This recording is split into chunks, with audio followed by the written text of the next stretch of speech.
This is the iPhone 12 Pro. I've had it since launch, and I've had a lot of time to really use it and have a really solid opinion about it. Is it still worth buying? Would I buy it again? Would you buy one now, knowing that the new one's probably going to be in another 6 months? Stay tuned. So every time a new iPhone comes out, it's always about the camera, at least for me. It's the most important thing. It's the one thing that always forces me to make a decision of whether I'm going to upgrade or not.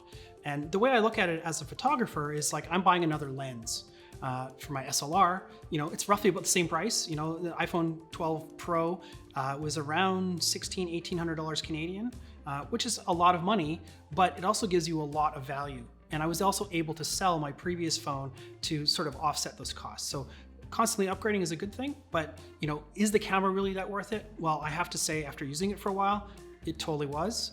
It's taken the photos I've taken to the next level for a couple of reasons. The main reason is the low light capability. I can shoot stuff almost in total darkness now and at least get a reasonable photo out of it without it being all grainy and dark. It doesn't work for everything though.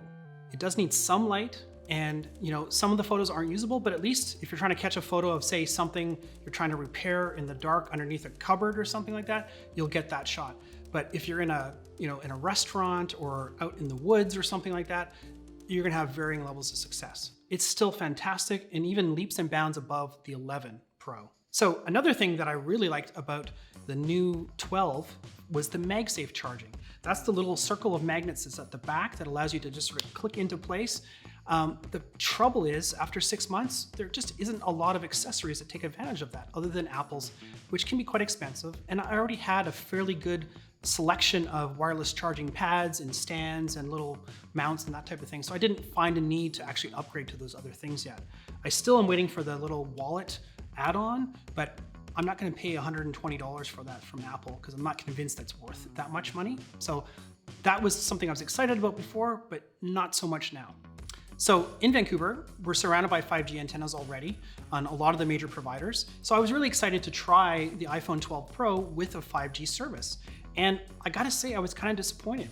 The speed was there. It was definitely good, but not that much better than what I was getting with full bars of LTE. So definitely not quite ready to make a recommendation to go to the iPhone 12 just for the 5G service. Some providers, like my current one, Rogers, unless you're on a certain plan, you wouldn't even get access to the 5G. So keep that in mind before you make that decision on that type of thing.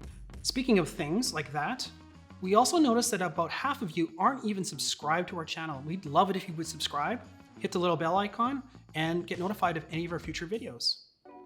So one of the things Apple made a big deal about was this new technology for their screens, the glass covering on top of the screen. They call it ceramic shield, and they made a lot of noise about it when they launched the iPhone 12. And I have to say, I've actually been kind of disappointed with my screen. I take very good care of my screens and my devices. I generally give my phone its own pocket whenever I can, and I hardly ever have it in a pocket with something else.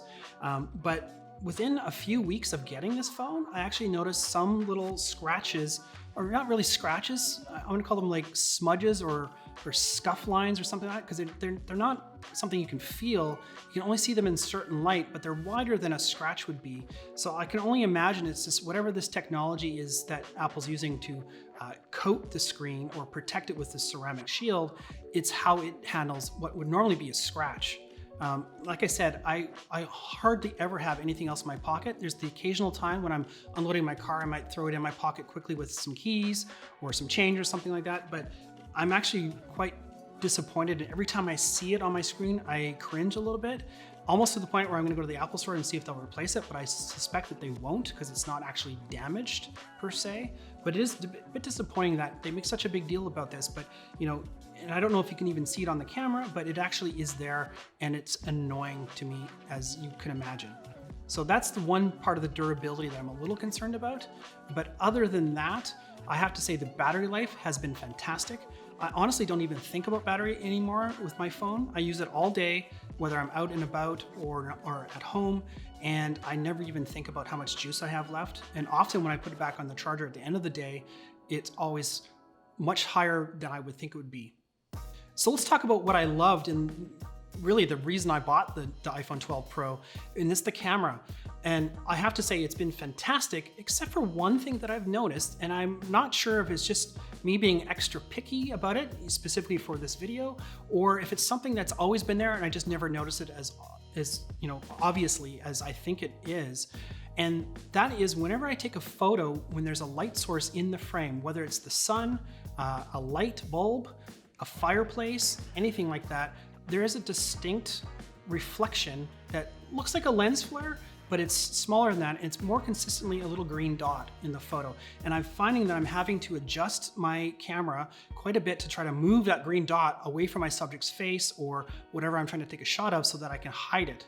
And it's not always there, but I've done a few tests with other phones, and even the 12 Pro Max has the same problem, but it's less obvious on other phones, like Android phones, for example, which I compared it against. So it's quite annoying, and it just seems to be something that is hyper obvious to me now, and maybe now that I've pointed out to you, you're gonna notice it if you have an iPhone 12 of any kind. But my only understanding of what it could be is that there's different layers of glass between the sensor and the back of the glass. Maybe it's the ceramic shield that I'm not a huge fan of that's causing this weird reflection that's hard to move and get rid of. But other than that, the camera has performed beautifully. I've taken some of the best photos I've ever taken with this particular phone, to the point where I actually am starting to even consider selling my DSLR setup because I just don't use it as much anymore as I just use this phone instead. Do you like the idea of this follow-up video so that you can make a purchase decision for something that's maybe mid-cycle? Let us know in the comments. And if there's any other phones that you'd like us to review in this same way, let us know that as well.